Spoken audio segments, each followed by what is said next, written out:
For the first time in 2013, the UK Games Expo has moved to larger premises, the Hilton Birmingham Metropole, very close, as in really close, to Birmingham NEC.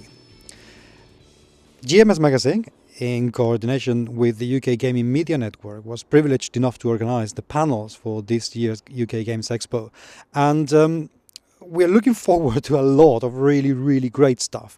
But we're going to start this series of episodes with the cracker. That is the panel for Meet the Big Boys, where you will hear Larry Roznai, the president of Mayfair Games, Mark Wotton from Alderac Entertainment Group, Dominic McDowel Thomas from Cubicle 7 and Andrew Hacker from Steve Jackson Games share stories and answering questions from the public. Sit back and enjoy. This one is definitely well worth it. This panel we wanted, when I was approached to organize the panels for this year, we wanted to have the big boys. And they hardly come any bigger than the people that we have. It's just getting bigger. Where's the hole when I need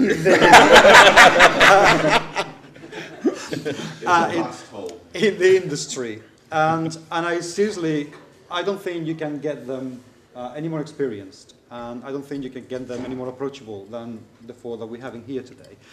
We have four very distinct companies that have been going on, some for a very, very long time, some that have more products than anyone would be able to remember, and some that have the future in their hands, quite literally. But before I keep rambling about, I'm going to ask you guys to introduce yourself and give us your elevator pitch for 1 minute, starting with Andrew Hacker. Hi, I'm Andrew Hackard from Steve Jackson Games. My official job title is the Munchkin Czar, which is total. It's a wonderful title. It's totally descriptive and also totally opaque, which is kind of nice. But my day-to-day job is running the Munchkin line for Steve, and that's everything from the mundane tracking print runs, finding out how much art we're still needing for the next set, to being able to come to shows like this one and meet all of the people who get to play Munchkin, which is absolutely the best part of my job. I've been with Steve Jackson Games as both an employee and a freelancer at various times since April of 2000. So I've seen the company go through some very tough times and the times that we're in now, which is the best part in the history of the company. Mr. Wood. Great. I don't have a great job title like Czar. I gave you one last year and you didn't take it. Oh, yeah, you made me... Mark Wotton was made by me last year the AG Vice President of all things cool. Yeah. And he's not taken it. Unfortunately, nobody in AG has gotten onto that being a great job title yet. So I'm actually the Director of Company Development, which means that I work with the creative side, the design and development of our games. I started off around about the same time as you, actually. I think it was about 2000, working part-time, voluntary and then part-time, with Alderac Entertainment Group, working on Legend of the Five Rings collectible card game. I was the developer for that for a few years, and then 3 years ago I became full-time, and now I work across the whole range of our games. I still contribute in a small amount to Legend of the Five Rings, but I've worked on a number of the games that you may have seen: Smash Up, Thunderstone, ranges like that. And that's me. I'm Dominic McDowel. I run Cubicle 7 Entertainment. We're predominantly a role-playing game company.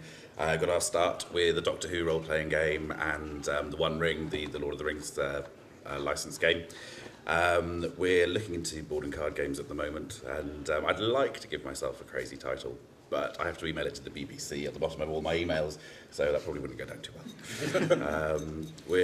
Personally, I started off as editing, as a freelance editor, and then when Cubicle 7 sort of started to take off, I was doing sort of the writing, the editing, layout, production, and I think now it's sort of like now I'm trying to learn how to delegate and get more people involved and not try to do every single thing myself, despite being a control freak, which is hard. But yep, that's me in a nutshell. Hi, I'm Larry Roznai. I'm the president of Mayfair Games. Been hanging around the industry since 1990, where I was a demo monkey for Mayfair for quite a long time, and then in 1999 they decided to offer me the president's chair, and I took it. And 14 years later, I still don't regret that decision, and we're just having a lot of fun. Guys, the industry has seen in the last, say, 5 years, and although it began a lot earlier than that because of you, with Settlers of Catan, but the last 5 years seen a massive change in how things are developing. How do you think that change is going to affect your respective companies and your respective side of the market? We'll start with him because it's his fault. Yes. Start with me. Well, we were lucky enough to get a hold of what ultimately ended up being the gateway game. I equate what's happening now, or what's been happening for the last however many years, to the British invasion of music in the 60s. Mm-hmm. It's the Eurogame invasion of into the United States from over here into over there. We sort of forgot how to play games over there for quite a long time. It was Monopoly, and if you opened the box, maybe most of the time you didn't. The way I see it is that, you know, at some point, there's so much stuff coming out. And what we're having a problem with right now is deciding how much or how little to do, because there is just too much. We found ourselves having to pull back just a little bit, because I'm just not going to publish 30 games every year, like some of these other guys are doing. And I just see it as an ever-growing industry. We're starting to mainstream, of course, with Catan. Obviously, I've gone past the geeks and the grognards. They all got their 5 copies of Catan, you know. And obviously, I'm not selling to them anymore. Although we still support the shows and everything else, we remember where we came from. But Americans in general, and the British to some extent, is also have re-remembered how to play games with the family, is what we're trying to push. You know, and that's why I see the European invasion has gotten us away from the typical description of a gamer, which is some 20-year-old who doesn't take a shower over a weekend of gaming and so on and so forth, to true families, mothers, fathers, grandmas, kids. I mean, you see it out here in the show here, you see it at Gen Con now, you see it not so much at Origins, but even so, where the dynamic has changed because of the games that we're now bringing out there.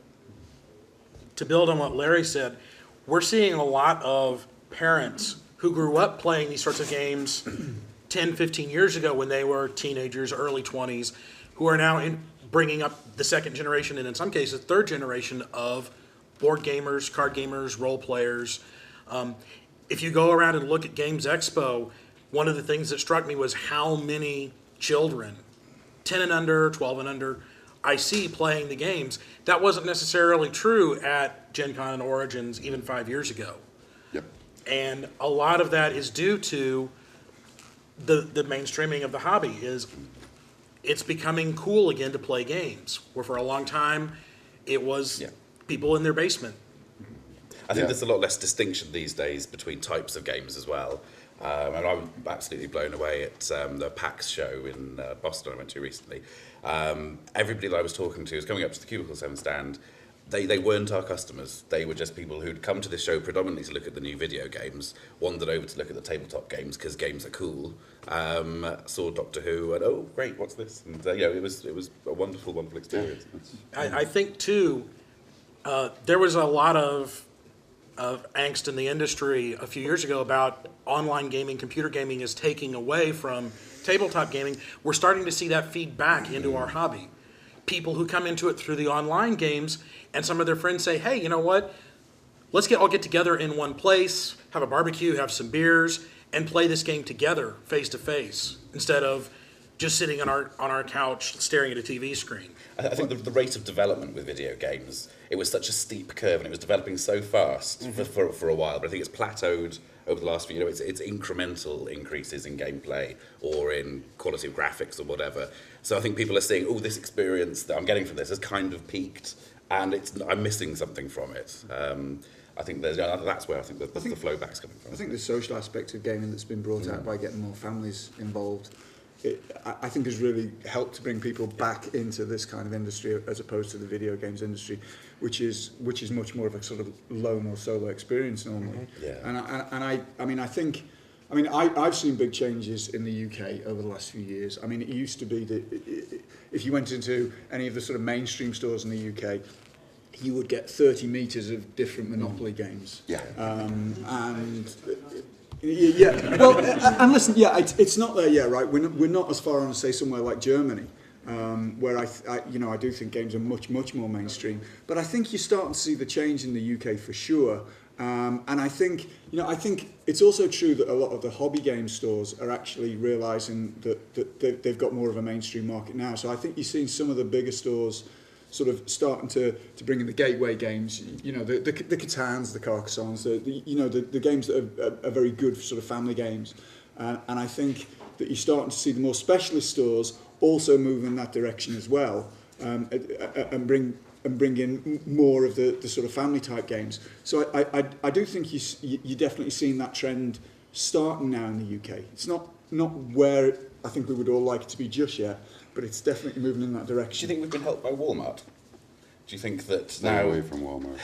No, I mean that a lot of like the high street shops and things like that, everything they used to sell, which would push games out, is now sold much cheaper in supermarkets. Right. So right. they're looking for areas where they can have a bit of a specialism and bring in more. We've gotten on their radar is what it is. I mean, Barnes & Noble approached Mayfair to carry the games, not the other way around. Target over in the United States approached Mayfair, not the other way around. Okay, and that's the big difference that we're seeing, as opposed to a game company like we run going to a larger market store on bended knee and begging under any circumstances to get our games into these stores. Yeah. It's now they've noticed that, wait a minute, these guys are selling a lot of this stuff. We need to get a piece of this action. Amazon's selling 50,000 units of Catan every year. Why aren't we carrying it? And so on. And so now we see them coming to us and saying, we want to carry your games, which of course then gives us the opportunity to make more favorable terms when we sell them our games. I mean, you're looking at the guy who said no to Barnes & Noble for 3 years until the deal became correct. Okay, and that's the thing. We're now in the wonderful position of having a commodity, having a product that these other big boys in the retail area actually want. Yeah. I do wonder. I've no sort of clear evidence for this, but I do wonder as well that we've obviously been in a fairly tight economic situation all over the world recently, and the kind of investment that you make in a board game product for the hours of entertainment that it gets you and the tangible sensory experience you have from playing it and then sitting in and playing it around people is, I suspect, it's actually seen as a good investment in hard times. Right? It's something that you can stay in with family, with friends, play over and over again, and get many hours entertainment for a relatively small outlay compared to perhaps some of the things that people were engaging in sort of in times when they had more money. So I wonder whether that's had a positive impact on us. I think so. You have a family of four, and you can go see a movie for $50 once you have the tickets and the concessions and so on, or sorry, £10, or. But you can't go to a movie for $50. That's true. Okay, anymore. with a family of four, you can't afford it. Or you can spend that money on a board game that you can play over and over, and it's different every time. The movie doesn't change. I mean, I like to say that on a larger scale, it's like you've got X amount of disposable income. Let's say it's $50 or whatever. You can't take your family to a movie for $50 or £50 for that matter. If you go out to dinner, it's literally here today, gone tomorrow. Okay, I've got 500 channels on my television at home, and there's never anything to watch. Okay, but I can take that $50 and buy the board game, whichever board game it is, Carcassonne, Settlers, Munchkin, what have you. And again, we can play it over and over and over again. And even if it is a fixed board or something like that, the game is still different because the dice roll's different today or the cards are in a different order today. And it's always the same. And the other thing I notice is that people, it's sort of a weird thing to say, but people don't want to go out a lot anymore because they're sort of scared sometimes. What's going on out there, it's getting to be a scary world. And Hasbro, believe it or not, is helping us all by putting adverts on the TV at home about Monday night being family game night. And it's a generic kind of commercial. They're trying to encourage family gameplay, and on some left-handed way, it's helping us. Yeah. And again, being in Barnes & Noble, being in Target, being in Walmart with the dumbed-down version of Catan. I won't sell them the real one. Gets us that kind of exposure. People are walking around, they got their $30 or their $42 or whatever it is. It's like, I haven't seen that one before. They pick up the box, they look at it, okay, wood pieces instead of plastic, that's pretty cool. Yeah. And they go back and forth, and then they buy it. And then it gets them turned on to the other games in this industry. They started looking, okay, there's Mayfair, and there's AEG, and there's Munchkin, and all you guys. And it's like, there's a whole industry out there that they're not aware of. And it's not just, you know, Catan is carrying a bunch of these people in, Carcassone's bringing a bunch of these people in, Munchkin as well. You know, and it's starting to make the other not so well-known companies get a little bit more press or a little bit more stuff. Gen Con's getting close to 50,000 people now. They're not all geeks and gamers. I can see with the people that sit in my booth at Gen Con, I got 50 demo tables and they're never empty. Now, they're not all gamers. Okay, we got the family, and we sponsor the kids area. I mean, when I first started in this industry, there was no kids room at Origins or training ground at Gen Con. Gamers have reproduced. God forbid, gamers have reproduced. We never thought that would happen, but yet they have, you know. There's just enough women out there, and they're bringing their, I mean, they remember going to the shows back in the day, and they remember having fun, and now they're going as a family. I mean, I think there's a good point there, though, about women. I mean, I think the actual, the proportion of the sexes that are now playing and involved in games. Yeah, I mean, I look around this room, you know, I don't know how many years ago, I don't know how many years ago it would have been, but I suspect the ratio of men to women would have been different. Oh, yeah. And that is something we were seeing. I mean, we commented both at Gen Con and S, and you know, with a couple of the releases that we've recently brought out, which I think probably have a broader appeal. They're more of a gateway game. And one of the things we commented on was, wow, there's more women in our booth this year than we've ever seen before. That may have been slightly to do with our product, but I think it's also to do with the way that the industry's going. I mean, I just think it does have that wider appeal, which can only be a good thing, right? Right. Yes. I mean, I think the other thing about shows like this as well, though, which is great for families, anybody, is I always try not to forget that when I sort of first started getting into gaming when I was at university, which 30 odd years ago,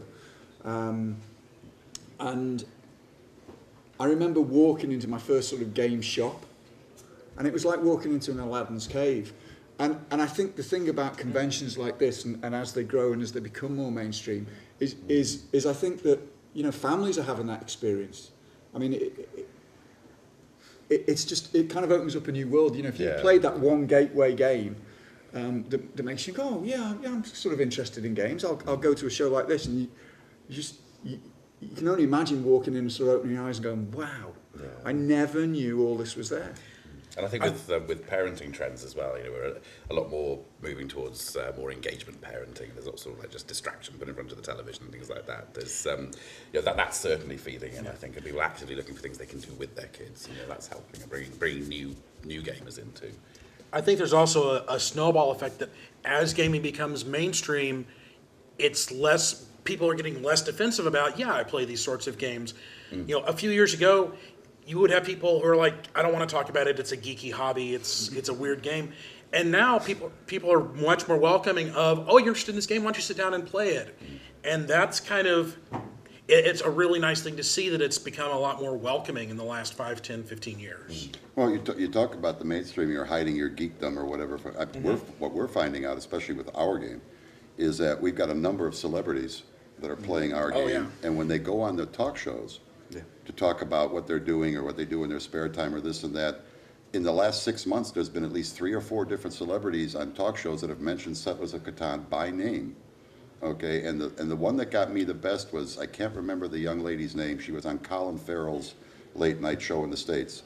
And she mentioned Settlers of Catan. And you know how you go, you watch these interview shows and they mention New York or whatever, and you get all the applause and everything in the background, right? She mentioned Settlers of Catan and the audience went nuts. That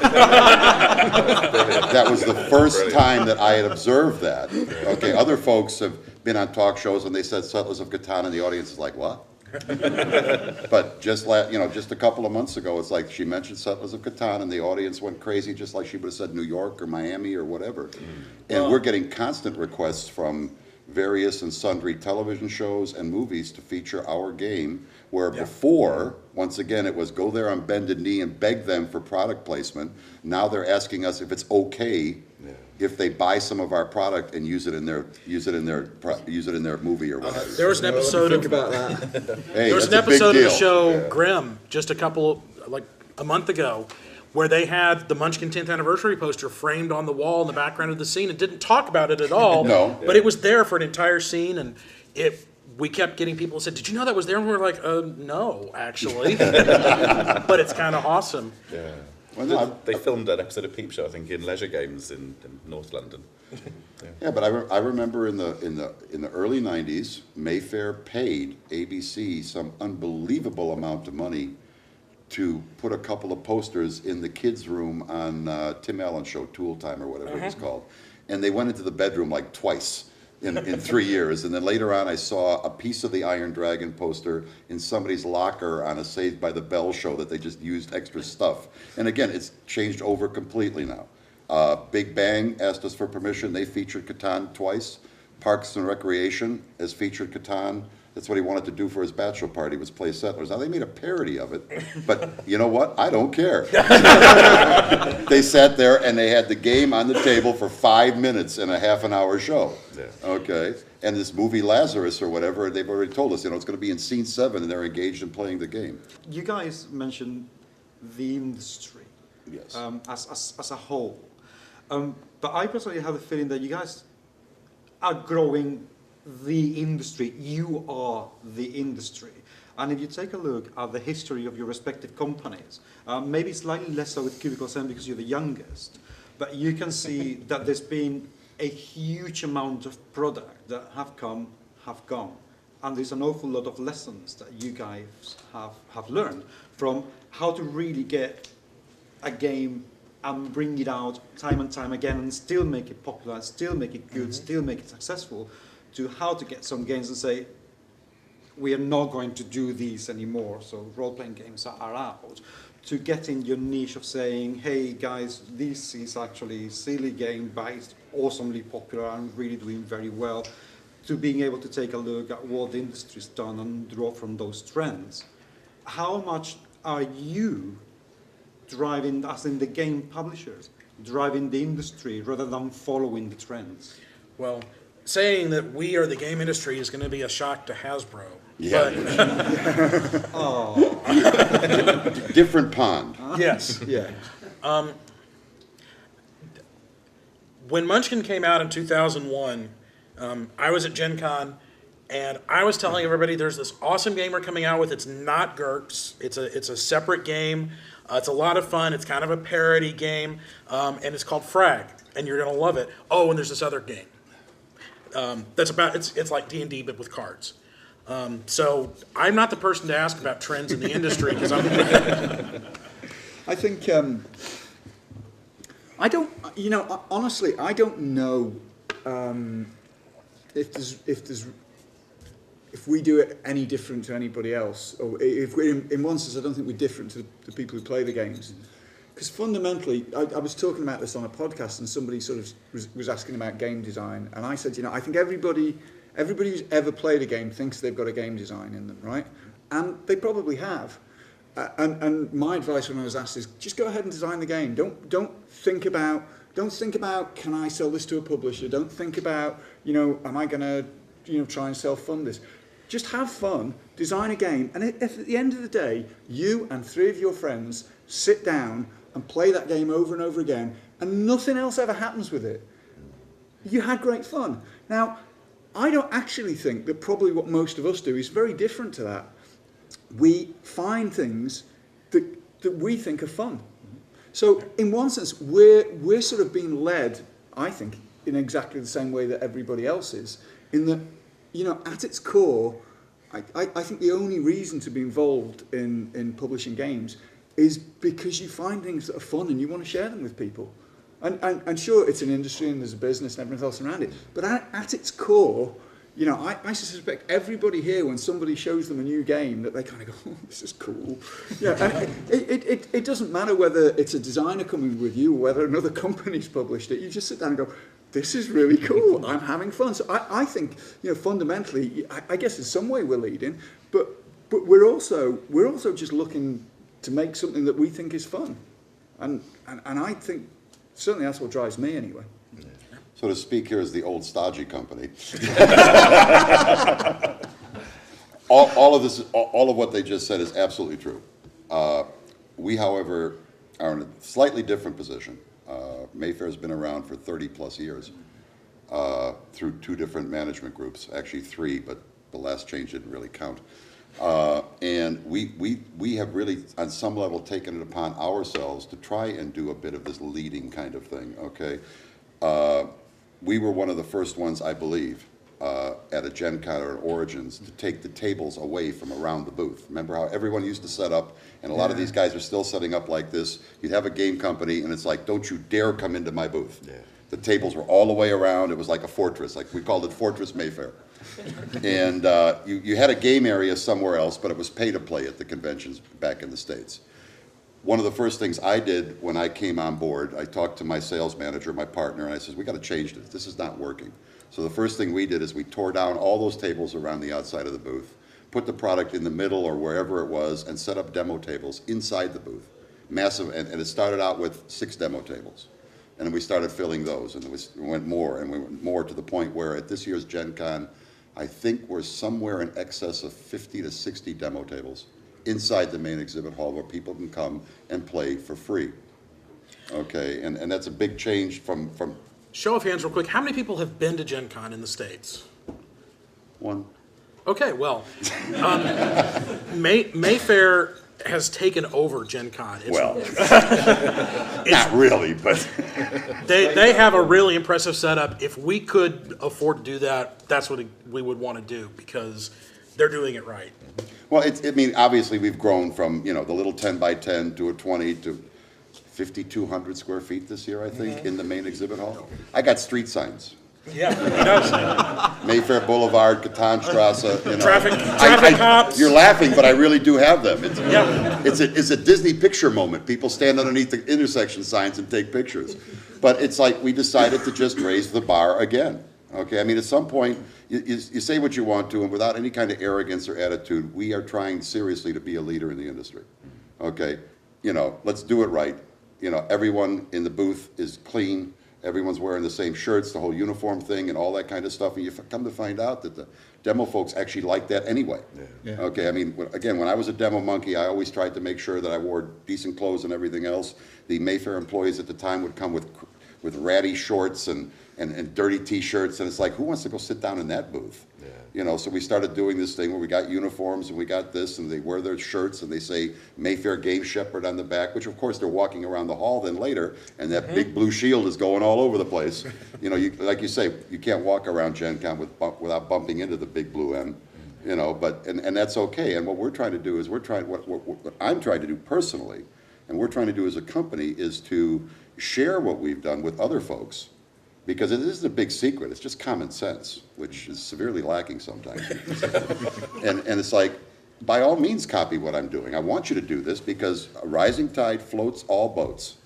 Yeah. And what we're into is making the industry strong. Because we're already where, we're not quite where we want to be, but we're awful damn close. And it's like the comment that we were at a CEO meeting at the trade show in Las Vegas, and somebody else from a company who I won't name and who's not here on this panel, about the same size as we are, I said, well, there's nothing more for me here. There's no seminar I could go to learn anything or to do anything. I said, you're right, there's nothing for you here. There's nothing for me here either. But what that means, it's our turn now to run the seminars to the new game companies who are just starting out to try and get them to come up with a good way to do things from the beginning so they don't fail with their first publication. And they don't give away their firstborn child to get into placement into a store. You try and tell them how to do things the right way. And that's what I've been doing now for the last 3 years is I've been giving seminars on how to build a game company and the one thing that I really have a campaign on is domestic manufacturing. Don't do your stuff in China kind of thing, because like the story that I like to tell is my parents came to America with a suitcase. And I'm the president of a multi-million-dollar corporation. We keep on sending our jobs out of the country. That career path is no longer available. So again, we're trying to be a leader. We're trying to raise the bar, as my partner Bob says all the time, and we've done that with some success. And I don't know. There's some limits someplace, but we haven't quite gotten there yet. So next year I'll probably be even bigger again at Gen Con. So I do think generally as an industry, Z, the owner of AEG. we'll always take time to help people out. Yep. And we always do. And I think actually as an industry, I think it's a pretty friendly industry. You know, there is not much sense of rivalry or competition generally. And most of my dealings with people, larger and smaller, have been very positive. And I do think as an industry I wouldn't go so far as to say it's unique. It's rare. But it is rare. It's rare. It is rare. But I do think that you know, as I say, I mean, the first time I started working with AG, I remember Z actually sort of saying, you know, if anybody comes to you at all, you know, who's interested in doing anything, always give them the time and always help them out, because we made a ton of mistakes when we started, and I wouldn't see that to anybody else. And you know, as a company, we always try and take that attitude. And do you know what? I mean, it's always come back that way as well. You know, when we talk to other people in the industry, people who've been in the industry longer, you know, other people who've dealt with manufacturing issues or design issues or anything else like that, there is always a very positive frank exchange of information. And I think that makes that pretty special as an industry for me. And it was something that was a great eye-opener when I first got involved. Yeah, and I think the reason that happens is because even though we're all making a similar type of product, we're not making the same product. Right. Okay? You know, you're not making a dishwasher, I'm not making the same dishwasher, or trying to do this or that. You're making your games, I'm making my games, all right? And there's no reason why we don't expect our customers to buy both, or all of them. And that's what I see. And I also notice, to build on what you said, is that the people who come into this industry without that kind of an open attitude don't last very long. Dom, would you say in the role-playing game industry, which is where you move, is the situation similar or the same? Yeah, definitely. I think everybody's very friendly, and we're all quite happy to share contacts for production. A lot of freelancers work for more than one company. Yeah, there's a huge pool we draw from, and I've never really come across anybody who's been hostile, or it's all been very happy to talk about. Okay, the odd person. Again, they don't last long. They don't last long. No. True indeed. There was a question earlier, the gentleman over there, please. Have changes in manufacturing technology and communications technology reduced barriers to entry for people who want to develop, launch new games, and how is that affecting the industry? Making it cheaper to make a game. Going back into the 80s and early 90s, when you went to print something, the big plates and all this other stuff that you had to generate was all very costly. Most of the printers these days are going direct digital. And the plates and all these things that they always used to talk about are much cheaper, and in some cases not even necessary, because some of the new printing presses just take their images straight from a computer.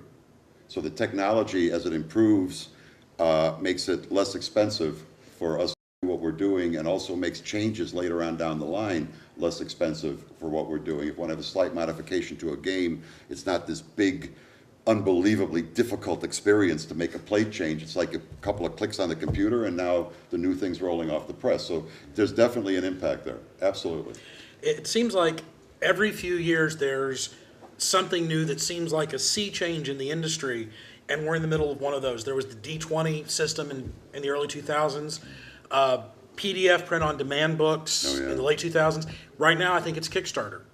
You're seeing a lot of people who before would have tried to sell their games to an established company, actually launching Kickstarters to see if they can launch their own games, print it themselves, and then maybe attract attention that way. And I don't think it's shaken out yet. We're going to see some interesting changes in the next couple of years. I think it's a very good observation. I think you're absolutely right. I think the other thing that's changed as well, I mean, you know, just from my personal experience, I mean, I live in Fife in Scotland. AEG is a company based in California. Yeah. Hang on, I'm just trying to work out why I'm in Scotland. But no. Well, that's your problem. Can't help you there. It is amazing, yeah. But Cubicle 7's got staff in 12 countries. Yeah, exactly. I mean, the thing is, you can have online games testing facilities. You can share files in an instant. I mean, I was joking with. I think was it Ross I was joking with about we were sending a text to each other, and it was like, yeah, she's got to go to Canada and back. Yeah, it'll be a second, and it was like, you know, I stop and think, you know, you talk about all sorts of amazing things that are going on. I stop and think, wait a minute, it took a second to go to Canada and back. Yeah, you can't do what we're doing now. I mean, my kingdom isn't right outside of Chicago with the warehouse and all that kind of stuff. Our sales department completely is in Florida. Our graphic design department is in Virginia, and our PR department's in California. And we meet every week with Skype. Yeah, Skype. Okay, or we play test with amazing. Skype or whatever, you know, exactly. and it's that kind of a thing. So, you had a question. Yeah. Do you think that having more like small game like design companies, stuff like that, has encouraged you to experiment more with what you're putting out, or not? Maybe you. Yeah, I think so. I think it's there's a greater source of inspiration out there, or a greater range of inspiration out there. So yeah, I think it can't help. But the more people, the more stuff you're seeing, the more ideas you're going to get, the more it's going to spark off. And, I think it's a wonderfully healthy time. Certainly for role play, I know it's for board gaming. But The trouble is making the decision on everything that you see. I mean, we're so backed up, it's not even funny. All right, and we're trying to even cut back a little bit more from there. Our model is a little bit different from most of the other board gaming companies. Not like this group here, but some of the other companies out there. They're just partnering up with this guy, with this guy, with this guy, with this way, and I attribute it to, you know, throwing a bunch of cats on the wall to see which one sticks. There's something to be said for that. It puts more product out there. But what we're trying to focus on now, and I said it yesterday someplace, is quality as opposed to quantity.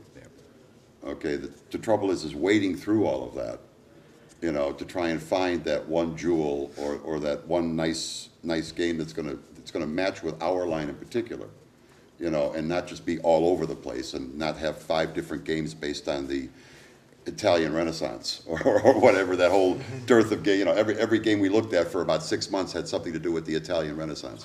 You know, and it's like they get into patterns like that as things go on, and we see all that kind of stuff.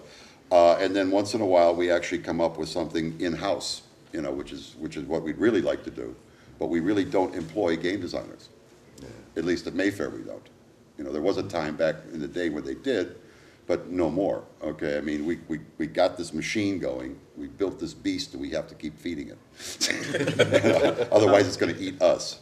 There was a question there. Yeah, I have designed a board game, and I came here to this meeting to try to find a potential partner with the following claim.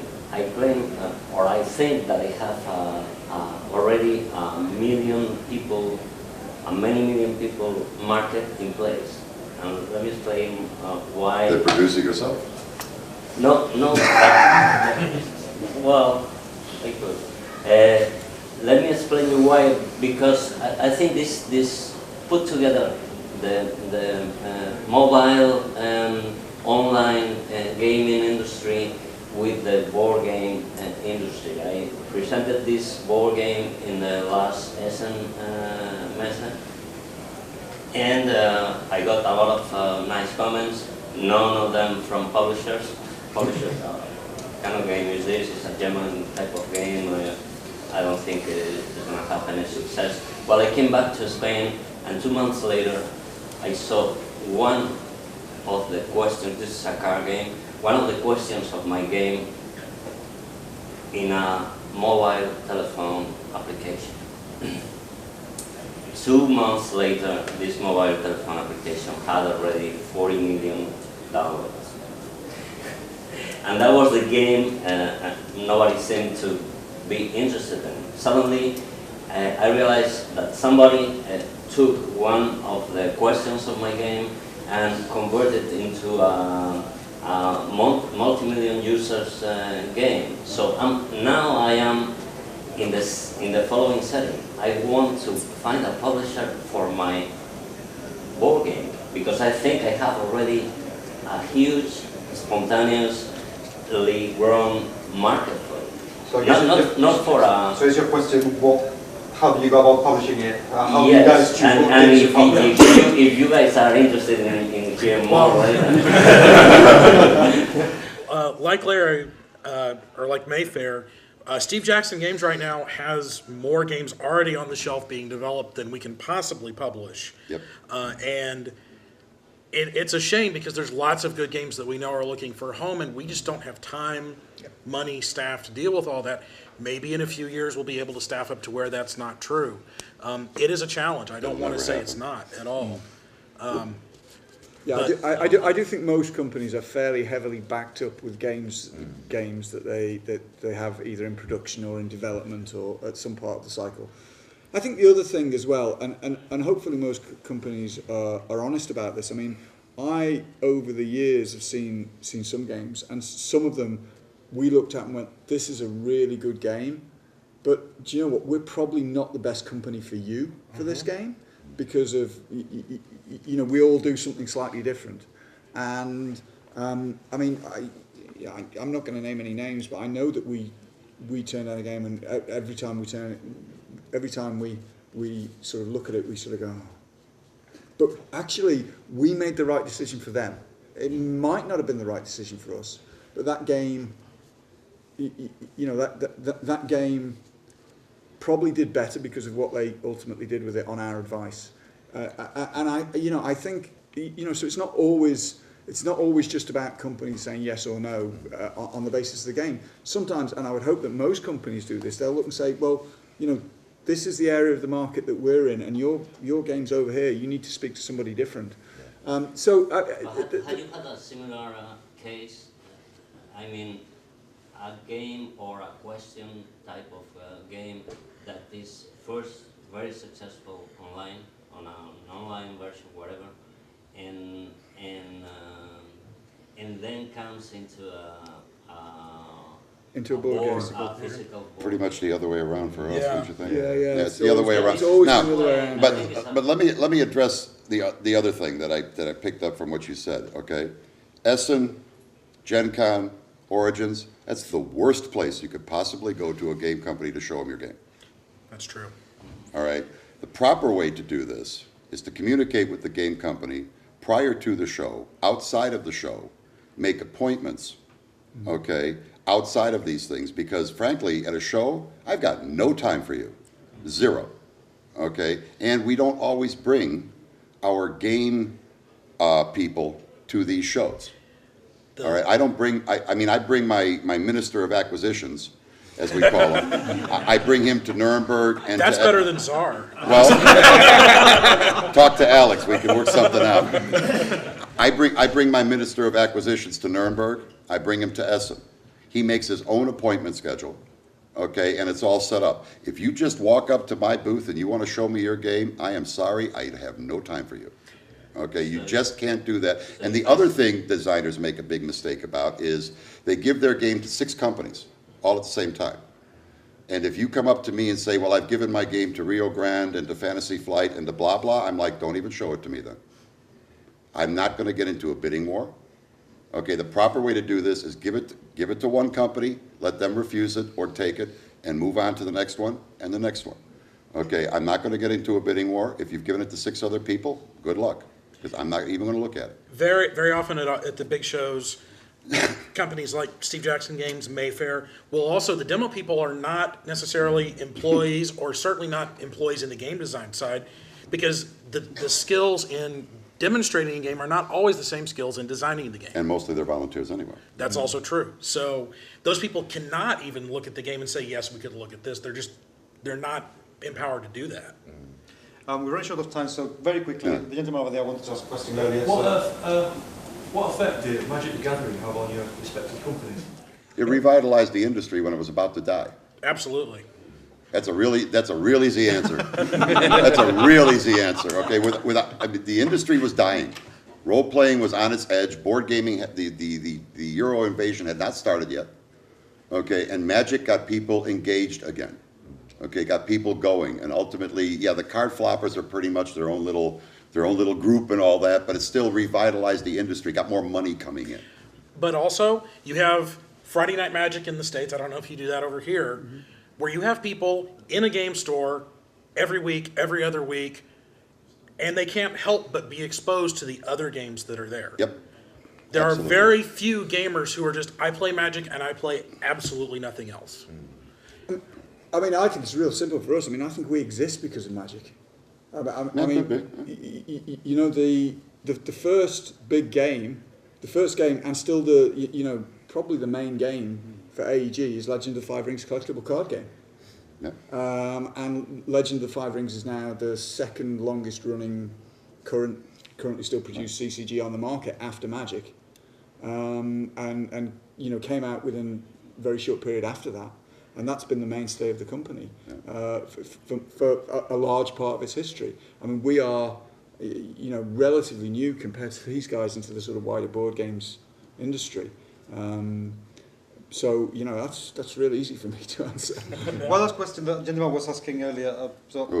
Yeah, in regards to game production, does the advent of 3D printing change any of the dynamics or not? Not yet. It still is a little too early to tell. It's a little bit primitive. SJ Games is looking into doing some prototyping with 3D materials just for like playtest components, but the quality's not quite where it would need it to be for a production model.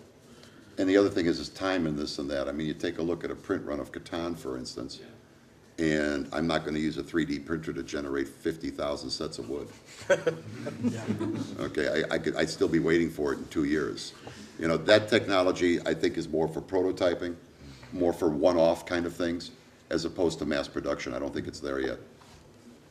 So, you time there me was, and literally, we really need to finish because we're running out of Who's time. coming in next? Me. So we can you're actually coming? run a little Yes, long. Yeah. I expect some of you staying, but the man with the magnificent hair. Yes. Who held his hand up forever. You got to go to the bathroom. It's outside down the hall. Well, first of all, now that you said that, Larry, I just would like to say I'd like to thank Mr. Wooten for referencing my podcast. He's now my favourite member of the panel. No offence, Larry. But my question is, with being a podcaster, and I interview loads of people in different industries, with talking to a lot of you guys within the board game industry that you guys are a part of, one of the things I really admire and like about it is that you seem so helpful towards each other. Like, for example, I do a lot of talk to a lot of musicians, and the first thing they think of is the backstab this person. So I'm really curious to know, like, is that by design? And what I mean by that is that just the way that it's happened, or is it just a case of, and do you think other industries can learn from you being like that? They could, but they won't. Gamers are social animals. Yeah. All right, now, even though I consider myself not a gamer, okay, because I didn't even discover this industry until I was in my mid-30s, okay? I'm the logistical guy. I'm the guy who gets this stuff put together and moving out. But gamers are social animals, okay? And ultimately, we start running game companies and we start doing this kind of stuff. The social animal part of our psyche does not change, okay? We're not corporate. In fact, every time my employees get a little bit out of line, I say, you want me to go corporate? I'll go corporate tomorrow. And they all say, no, no, no, no, no, no, no. So the atmosphere is different. The attitude's different, okay? Every day is casual day. Okay, we're not going to work in suits and ties or whatever. I dress up a little bit more nowadays, but that's because at some level I'm supposed to. Okay, but that doesn't change my psyche. It doesn't change my wish to talk to other people and actually truly want to help them. Okay, because helping them is not going to hurt me. And the corporate attitude is, if I help you, it's going to hurt me. But that, by and large, again, the guys who have that attitude in the gaming industry do not last. They don't hang around very long because you can't stand up by yourself. No, and I think that there are much easier ways to make more money. Oh yeah. So the personality types that we've all come to this because we love it to some degree or hey, another. It beats the hell out of a real job. Yeah, I got to tell you. So which makes us happier people, which makes us nicer people. I can say this: I am making more money than I ever made in my entire life. I do not have a university degree. Okay, and I'm having a blast doing it. I get to come to England and hang out and hold court. I mean, who wouldn't want to do this? I mean, really. Right, unfortunately, we're running out of time. I'll give him one last question. Yeah. Very quick. What would Mark think to the title Legendary Maestro? Well, I didn't actually Is it a understand money that. media The title? accent. Legendary Maestro. Would that be Legendary Maestro. Legendary Five Rings? Legendary Maestro. Yeah, that sounds good. Let's make a note of that. I'll speak. It's on record now. It's on the I'll record. speak to Z. I want to be the Legendary Maestro. Thank you, everybody, for coming. Really, truly appreciate it. I'm just going to stay because we have even more questions to ask. So by all means, do stay. Oh, you get your own seminar? Apparently so. Who the hell do you know? We'll get you one next year. It's okay, I'm not coming next year. I'm sending somebody else. No, somebody else gets a chance. For the rest of the show, please do ask the questions that you didn't get a chance to ask in here. The seminar ends here, but they don't. Thank you very much. Thank God. Thanks very much. Thank you. Get out of here.